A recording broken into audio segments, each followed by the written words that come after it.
Hello guys, and we keep working on Oxford Mathematics admission test. So this fresh one is about October 2019, and now I consider type D. So in the previous videos, I actually discovered all details about A, B, and C types. So here, that's about parabolas. So let's see. So the area, we have two parabolas. By the way, official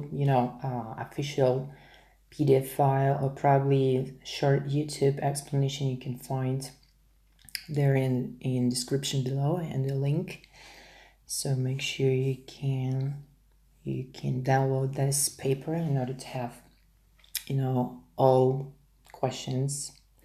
Okay, so we have parabola x squared plus 2ax and plus a. So, and just the rest part is a minus x squared. That stays for another parabola. So we have basically two parabolas, quadratic equation for each one.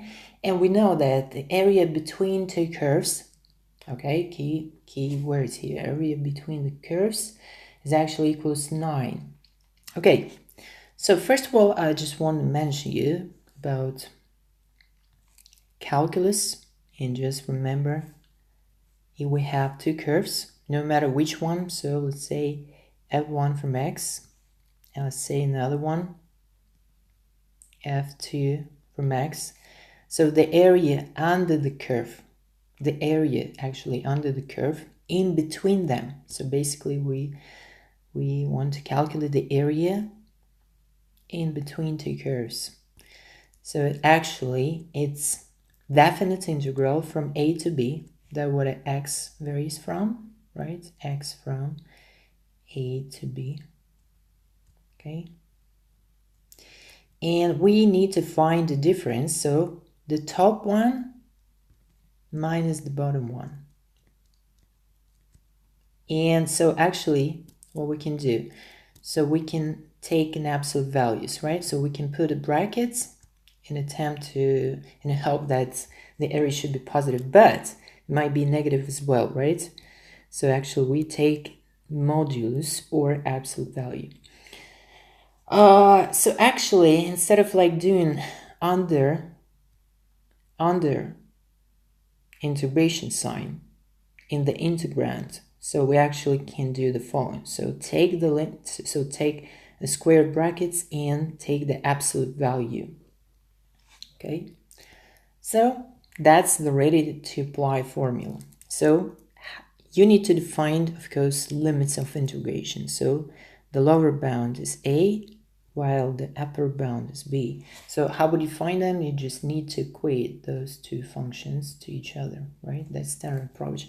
This actually task not so hard, but however, the tricks here is to define possible values for a. So I solved many like similar tasks in big questions, like for H level, high level, so it's not like hard task. Okay, so need to find possible a values so that the area should be 9.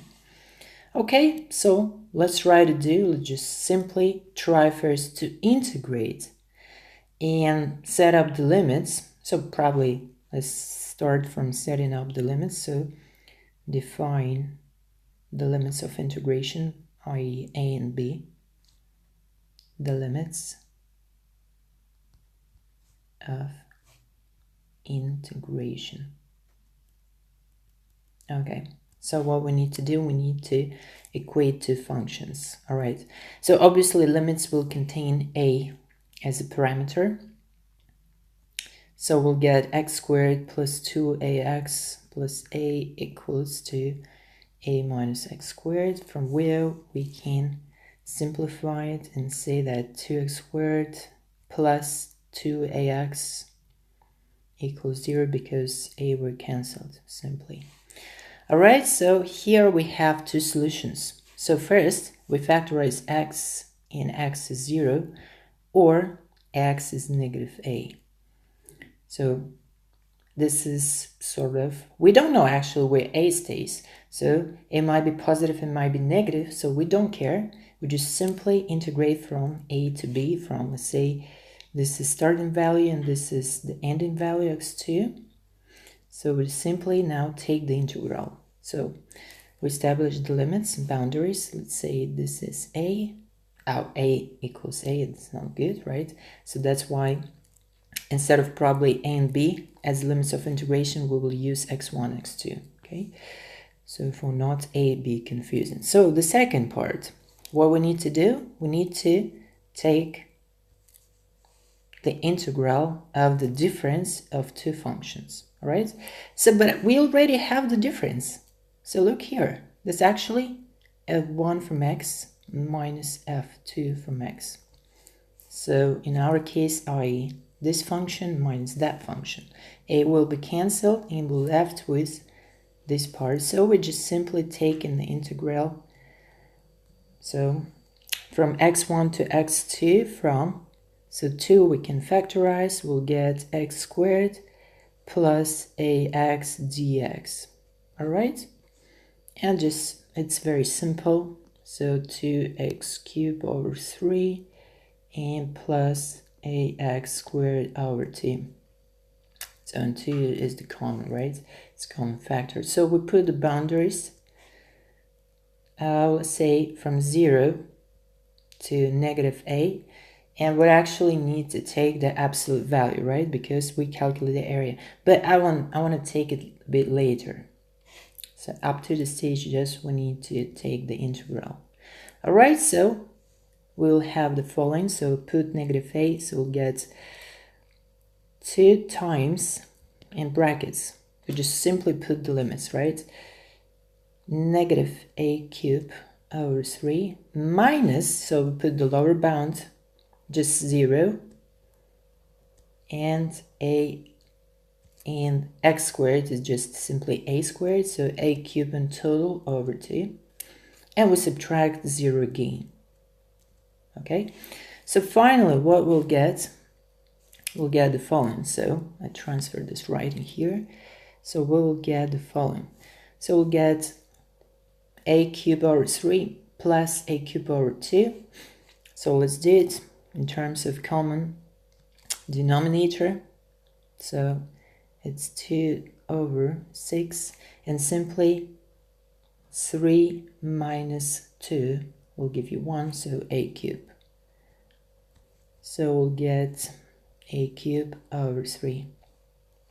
All right.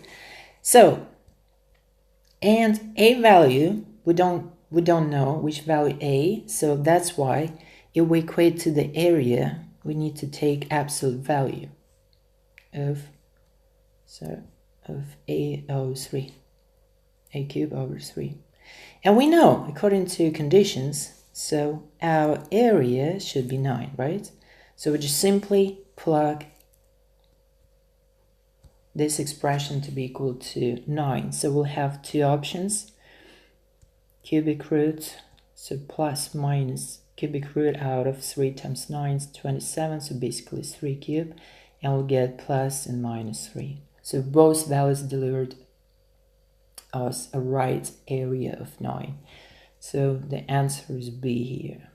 So a negative 3 or a equals 3. All right, that was easy, standard, a B task, just a problem with the parameter a, and just you need to figure out possible values. That was easy. Hope you enjoy.